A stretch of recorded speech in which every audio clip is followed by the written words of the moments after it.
today we will be attempting this module of the AWS Cloud Security Foundations knowledge check module number 2 for our following assignment here. So let me just go into the module here, and now the knowledge check module here. We will be starting this new module, and let's wait for it to load. So for passing this module we will be having total 10 questions in here, and along with each question carries a 10-point weightage for guessing it correct. And to pass this we must have 70% or higher to complete the knowledge check.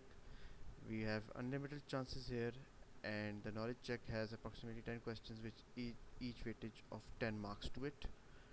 So to continue we will just press this start icon here. Let me just press the start icon. So here we have the first question here is, what is the benefit of elasticity in the cloud? So for this, reduce the time that it takes to make new IT resources available to developers from weeks, minimize storage requirements by reducing logging and auditing activity, trade fixed expense for variable expense, create system that scale to the required capacity based on changes in demand. So for the benefit of elasticity in the cloud, we will select create systems that scale to the required capacity based on the changes in demand. And here we have the submit button, so let me just submit it. That is correct. The concept of elasticity is the means of an application to have the ability to scale up and scale down based on the demand of the resources. So now let's continue. So now the second question is, what is the pricing model that AWS customers can use to pay for resources on an as needed basis? Pay as you reserve? No. Pay as you decommission? Pay as you go? Pay as you buy? So the pricing model that AWS customers can use to pay for resources on as needed basis is the pay as you go model here. The pricing model is the pay as you go model here. So let me just submit it. Yes, an advantage of cloud computing is trading fixed expense for variable expense with AWS instead of investing in resources before knowing how they will use them. Customers pay only when they consume computing resources and only for how much they consume. So now we will go to our next question. What is one method that a company could use to ensure high availability during a security attack? So the options are resource monitoring, regular audits, access control, and automatic scaling. So what is the one method that a company could use to ensure high availability during a security attack? Is automatic scaling is the option here we will select, because now let's see whether it is correct or not. Yes, it is correct, as it says, by enabling automatic scaling, if a major disruption occurs, sufficient capacity is available to load the balance traffic and route it to remaining sites.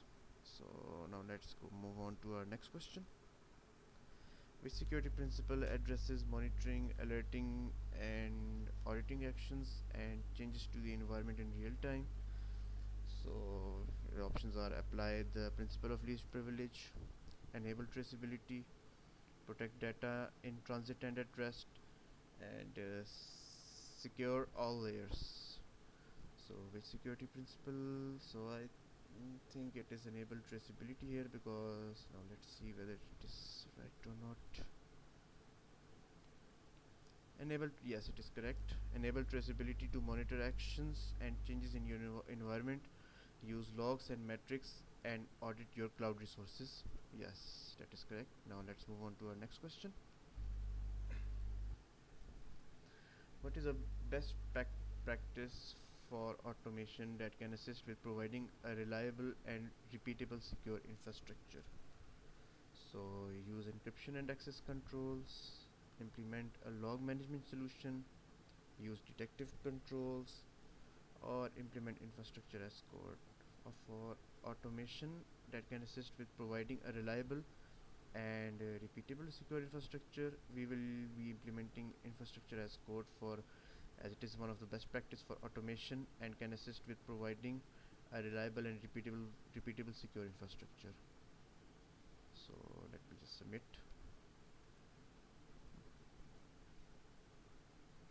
Yes, that is correct. When you implement infrastructure as code, you can automate the creation of trusted environments to conduct deeper investigations and forensics. So which options? So now this is a we have to select two correct answers from this question here. Which options are characteristics of the principle of least privilege? Select two. We have monitor actions and changes, grant access only as needed, enforce separation of duties, use different AWS services, use encryption and access controls.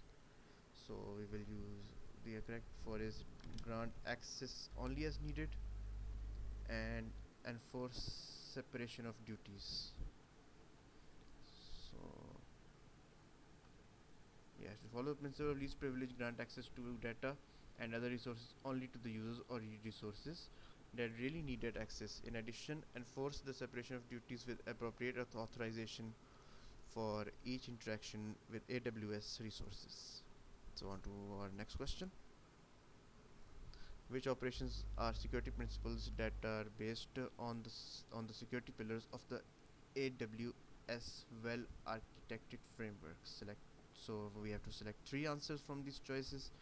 We have design your systems for high availability, prepare for security events, automate security best practices, use automatic scaling, democratize advanced technologies, protect data in transit and data at rest.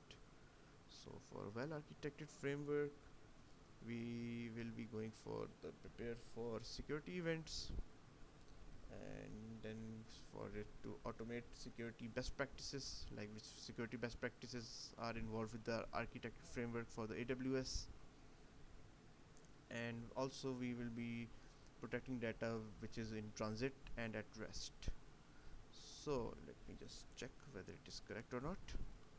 Yes, principles based on the security pillar of the AWS well architected framework include automating security best practices and protecting data in transit and data at rest and preparing for security events.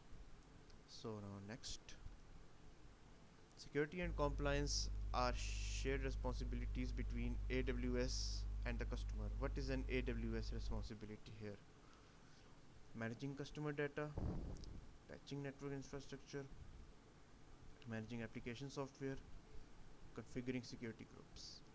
So for security and compliance shared responsibilities between the AWS and the customers, the AWS responsibility will be mostly primarily focused upon the patching network infrastructure here. Yes, the network infrastructure that hosts AWS service falls under security of the cloud. Therefore, AWS is responsible for any patching. So now for here, what are customer security responsibilities according to the AWS shared responsibility model?